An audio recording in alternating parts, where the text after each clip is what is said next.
We're standing today on the Burns Canyon Preserve, located on 100 acres of open space here in Laguna Canyon, which is one of the last coastal canyons preserved for habitat for wildlife and for recreation. We're surrounded by 4 million people who want to spend their time getting outdoors. What we're doing here is we're having a trails workshop with folks from Shimano and OCT MBA, and they're sitting at the table talking with us, conservationists, and we're trying to learn more about sustainable trail design. It's really important to me that we have this here in this specific area. It's a beautiful place that's world famous that people have heard of, but it needs a lot of help because we don't actually have a true trail care program. All of our trails and roads, unfortunately, are all historic old ranching roads and legacy trails. My hopes and goals are to try to make our existing trail system as sustainable as possible.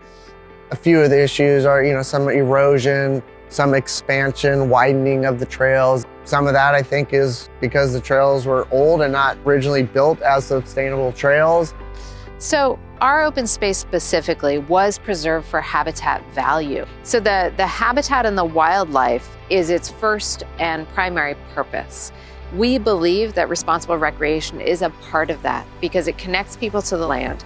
This course that IMBA's hosting along with Laguna Canyon Foundation is building on a toolkit to help us figure out what our options are, how to manage these trails. Can we close them? Can we open new ones? We have a very big mountain bike community that has a lot of ownership here in these trails, as well as hikers and trail runners, and even a few equestrian riders. And they all need access to these trails, but we have to do it in a thoughtful way that provides an impactful experience, but also preserves these sensitive resources that are non-renewable. I've learned a little bit more about the situation of the ecology and the sensitivities of what the land managers need to look at and the different applications of how to manage erosion and trails that become low maintenance if they're built correctly. For me, it's just about learning. I've been a racer my whole life. I built trails and dug jumps since I was a little kid, but I want to just get more educated on how things actually happen.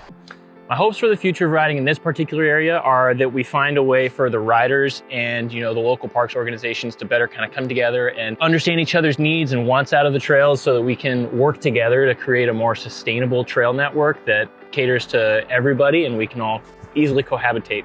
It's been a good experience. Chris has so much knowledge and has worked all across the country. So hearing what he's observed, what he's worked on, and his experience and his take on some of our issues here in Orange County has been really valuable. One of the biggest takeaways is just the basics of how a trail is sustainable, especially because I'm going to be helping implement some new monitoring protocols that we're going to build and try to continue into the future. We're learning how to make resilient trails that stay in place, so we don't have to keep fixing them. We can plan how to work together as a team and come out on top with something that we're really proud of.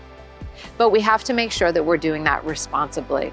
So a well thought out, sustainable and fun trail system helps us accomplish that goal. Rather than, just closing off the doors and saying, you can't come here, we're allowing people to use this land in a way that actually will help protect it. We feel that people protect the things that they love. And if we don't have the opportunity to get out here and use these trails, who's going to stand up and fight for this land when the time comes?